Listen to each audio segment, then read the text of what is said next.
Hello everyone, welcome back to my channel. Me Mr. Hillbaker and you are watching my videos.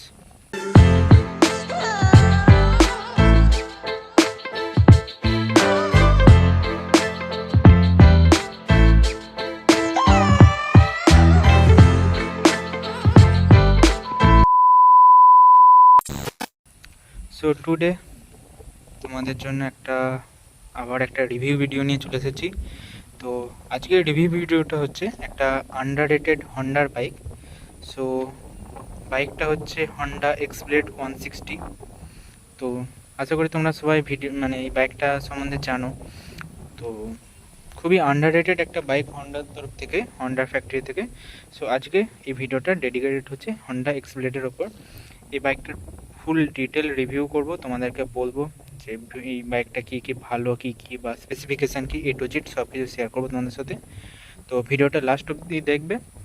আর এখনও যারা আমার চ্যানেলটাকে subscribe করেনি, অবশ্যই চ্যানেলটাকে সাবস্ক্রাইব করবে এই ধরনের ভালো ভালো রিভিউ বা এই ধরনের ক্রেজি ভিডিও দেখতে।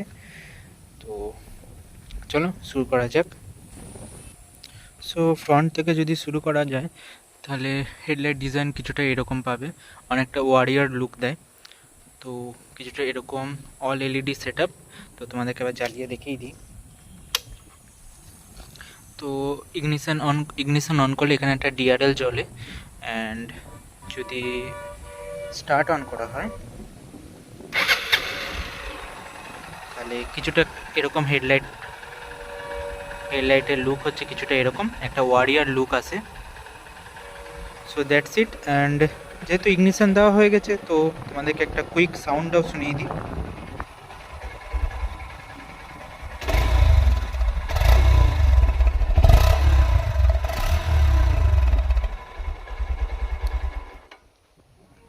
সো একটা বেসফুল সাউন্ড পাবে খুবই, আর খুবই স্মুথ। আর এখানে ডুয়েল আউটলেট আছে, সো সেই জন্য আওয়াজটা খুবই একটা সুইট সাউন্ড আসছে আর একটা বেজি সাউন্ড আসছে। So back to front look. তো all LED headlight console, and turn ইন্ডিকেটারগুলো সেই হ্যালোজেন বাল্ব। আর এই কালারটা হচ্ছে একটা চেরি রেড কালার, যেটাকে হন্ডা স্পোর্ট রেড বলে ইন্ট্রোডিউস করেছিল। তো দ্যাটস ইট এটা। অ্যান্ড এখানে নর্মাল টেলিস্কোপিক সাসপেনশন পেয়ে যাবে, বাট সাসপেনশনের সাইজটা খুবই ছোট, খুবই পাতলা। অ্যান্ড তাছাড়া এখানে নিসিনের ব্রেক পেয়ে যাবে, নিসিনের ব্রেক। অ্যান্ড এই বাইকটা সিঙ্গেল চ্যানেল এবিএসের সাথে আসে। সো ফ্রন্ট লুক কিছুটা এরকম হয়ে গেলো। অ্যান্ড ফ্রন্ট টায়ার প্রোফাইলের যদি কথা বলা হয় তো 80/100 অ্যান্ড 17 ইঞ্চ টায়ার, আর এটা হচ্ছে টিউবলেস টায়ার এমআরএফের। And coming to the side profile, কিছুটা এরকম হচ্ছে সাইড প্রোফাইল। একটা ম্যাসিভ মাস্কুলার এক্সস্ট, অ্যান্ড কিছুটা এরকম ডিজাইন, খুবই শার্প অ্যান্ড অ্যাজাইল ডিজাইন, খুবই curvy design. And kick start পেয়ে যাবে এর সাথে। অ্যান্ড ছাড়াও এখানে একটা লেগ গার্ড বা প্রোটেকশন গার্ড। অ্যান্ড এটা brake lever, rear brake lever. That's it, all fibre. এখানে ফুয়েল এখান থেকে ফুয়েল আপ করা হয়।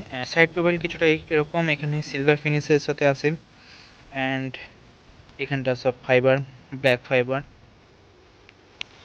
তো হার্ট অফ দ্য বাইক ইঞ্জিনের কথা যদি বলা হয় তো এটা হচ্ছে 162 সিসি ইঞ্জিন। আর এই ইঞ্জিনটা পাওয়ার প্রডিউস করে 13.6 সামথিং বিএইচপি আর 14.7 something newton metre torque produce করে এই ইঞ্জিনটা থেকে। সো একটা ভালোই পাওয়ারফুল। তো একটা 160 সিসি হিসেবে মনে হবে কম, বাট এইখানে বাইকটা যেটা বেটার হচ্ছে সেটা হচ্ছে এর ওয়েটটা হচ্ছে অনলি 142 কেজি। সো 142 থেকে 145 কেজির মধ্যে, সেই জন্য খুবই লাইট ওয়েট হওয়ার জন্য এই পাওয়ারটা খুবই ভালো ফিল হয়।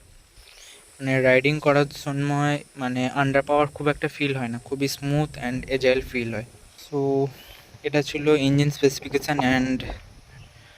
আর এছাড়াও যদি ফুয়েল ট্যাঙ্ক ক্যাপাসিটি করতে বলা হয় তাহলে 12 লিটারের ফুয়েল ট্যাঙ্ক ক্যাপাসিটি এখানে আছে। আর যদি মাইলেজের কথা বলা হয় তাহলে অ্যাপ্রক্স 50 to 55 মাইলেজ পেয়ে যাবে সিটিতে, বা নর্মাল রাইডিংয়ে 50 কাছাকাছি, 45 to 50, অ্যান্ড হাইওয়ে রাইডে 55 এরকম সামথিং মাইলেজ পেয়ে যাবে। তো সাইড প্রোফাইলে আস্তে আস্তে যদি রিয়ার টায়ার প্রোফাইলের কথা বলা হয়, এখানেও এমআরএফের নাইলো গ্রিপ জ্যাপার S1 টায়ার পেয়ে যাবে। তো টায়ার প্রোফাইলের যদি কথা বলা হয়, তো টায়ার প্রোফাইল হচ্ছে, রিয়ার টায়ার প্রোফাইল হচ্ছে 130/70 17 inch tyre, tubeless tyre. Here is the rear disc brake. তো এটাও নিসেনের ব্রেক প্যাড অ্যান্ড ক্যালিপারের সাথে আছে। সো আবার বলে দিই, আবার একবার রিমাইন্ডার দিয়ে দিই, যে এটা হচ্ছে সিঙ্গেল চ্যানেল ABS এর সাথে আছে। তো এখানে দেখো ক্লিয়ারলি মেনশন আছে যে ফ্রন্ট ব্রেকে অনলি ABS আছে। So that's it. And cockpit view কিছুটা এরকম, মিটার কনসোলটা হচ্ছে কিছুটা এরকম। স্টার্টিং সিকোয়েন্সটা দেখে নাও তোমরা একবার। সো এটা ছিল কিছুটা স্টার্টিং সিকোয়েন্স। এবার মিটারটা একটু ডিটেলস তোমাদের বলে দিই। এখানে RPM গেজ পেয়ে যাবে আপ টু 9000 RPM, অ্যান্ড এখানে স্পিড শো করে, এখানে গিয়ার কত নম্বর গিয়ারে চলছে গাড়ি সেটা শো করে, এখানে ওডোমিটার, এখানে টাইম শো করে, অ্যান্ড এখানে কতটা ফুয়েল আছে সেটা দেখায়। দ্যাটস ইট, আর কিছু নেই। আর এছাড়া ট্রিপ বি ব্যাস, দ্যাটস ইট, আর কিছু নেই মিটারের ফাংশন। অ্যান্ড এখানে side stand cut off sensor আছে। সো এখানে সাইড স্ট্যান্ডের সাইন পেয়ে যাবে, এখানে আপার ডিপারের সাইন, এখানে ABS এর সাইন, এখানে নিউট্রালের সাইন, এখানে ইঞ্জিন চেক লাইটের সাইন পেয়ে যাবে, আর এখানে দু সাইডে দুটো টার্ন ইন্ডিকেটরের সাইন। সো দ্যাটস ইট, এটাই ছিল meter. And clip on handle bar নয়, এটা হচ্ছে একদম ফুল হ্যান্ডেল বার যেটা হয় সেই হ্যান্ডেল বার। সো এই হ্যান্ডেল বারের রাইড কোয়ালিটি খুবই বেটার হয়। আরও যদি এই হ্যান্ডেলের মানে সুইচ গিয়ার এসব কথা বলা হয়, তাহলে সুইচ গিয়ারের কোয়ালিটি ভালো, খুবই সলিড ফিল হয়, অ্যান্ড ইনবিল্ড হ্যাজার্ডও এখানে পেয়ে যাবে।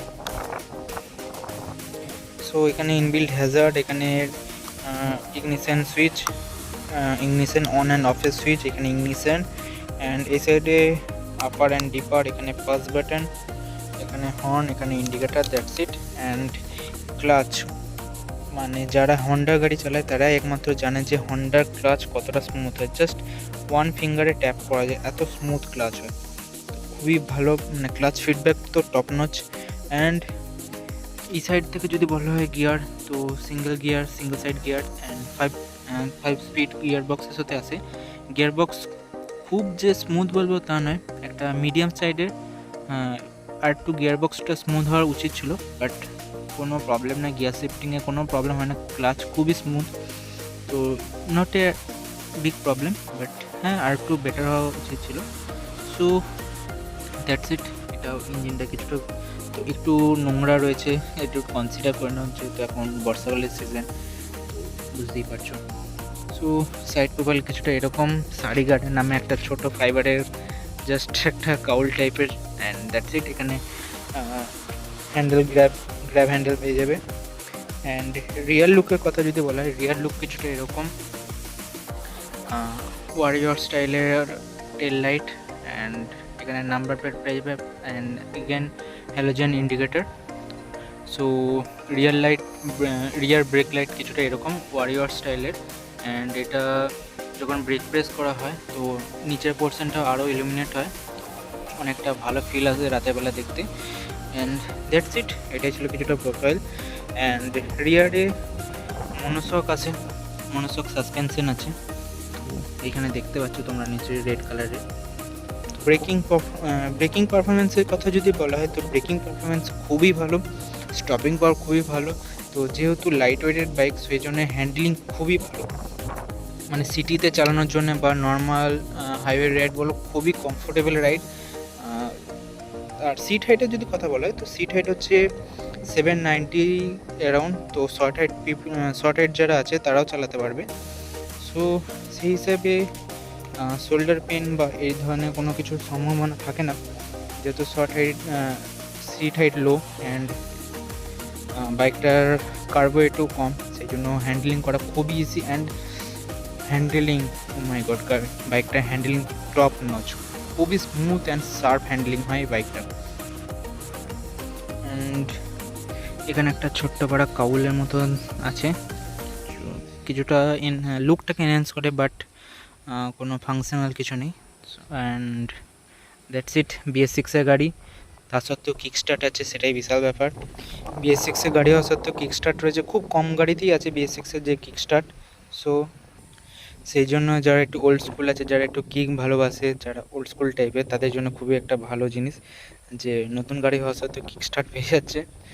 অ্যান্ড আর একটা যেটা আমার খুব ভালো লাগলো যে ফুট রেস্টগুলো হচ্ছে ফোল্ডেবল।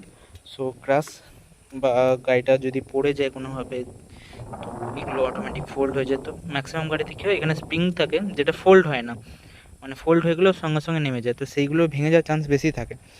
আর এটা ডাইরেক্ট ফোল্ড হয়ে যাচ্ছে, তো এটা একটা ভালো জিনিস লাগলো। অ্যান্ড মিরারের কথা যদি বলা হয়, মিরারগুলো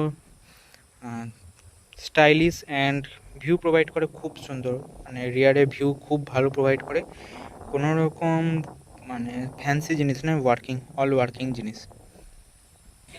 সো কালার, এই বাইকটার এই চেরি রেড কালারটা, মানে স্পোর্ট রেড, হন্ডার কথা অনুযায়ী এই স্পোর্ট রেড ছাড়াও আরও 3-4 রকমের, একটা গ্রে, ব্ল্যাক অ্যান্ড সিলভার টাইপের, এরকম 3-4 রকমের কালার আছে।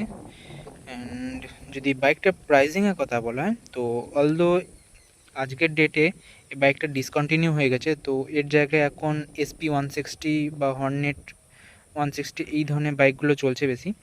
তো এই মডেলটা এখন ডিসকন্টিনিউ হয়ে গেছে, এর জায়গায় SP160 অ্যান্ড হর্নেট এই মডেলগুলো চলছে। তো এই মডেলটা যখন আসতো, তখন এই মডেলটার প্রাইস অ্যাপ্রক্স অন রোড 142 থেকে 147 অন রোড এরকম যেত আমাদের বর্ধমানে। এটাই ছিল হন্ডা এক্সপ্লেড 160 BS6, একটা আন্ডাররেটেড বাইক, বাট খুবই ভালো বাইক।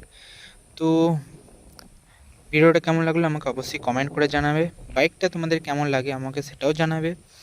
এই বাইকটা কার কার কাছে আছে তারা আমাকে অবশ্যই কমেন্ট করে জানাবে যে এই বাইকটা তোমার কীরকম ভালো লাগে, বা কীরকম কী অ্যাডভান্টেজ অ্যান্ড ডিসঅ্যাডভান্টেজ আছে, কোনগুলো তোমাদের পছন্দ নয়। সো আমাকে অবশ্যই কমেন্ট করে জানাবে। আর ভিডিওটা যদি ভালো লেগে থাকে তো ভিডিওটাকে লাইক করবে, চ্যানেলে যদি নতুন হও চ্যানেলটাকে সাবস্ক্রাইব করবে। আর ইনস্টাগ্রামে আমাকে এখনও যারা ফলো করেনি, ইনস্টাগ্রামে ফলো করে নেবে, কারণ রিসেন্ট আপডেটগুলো ইনস্টাগ্রামেই আসে। এই বাইকটা যদি রাইড রিভিউ চাও তো অবশ্যই আমাকে কমেন্ট করে জানাবে, আমি তোমাদের জন্য একটা রাইড রিভিউও বানিয়ে দেবো। সো ভিডিওটা এখানেই শেষ করছি। See you soon in the next blog. তো চলো, টাটা।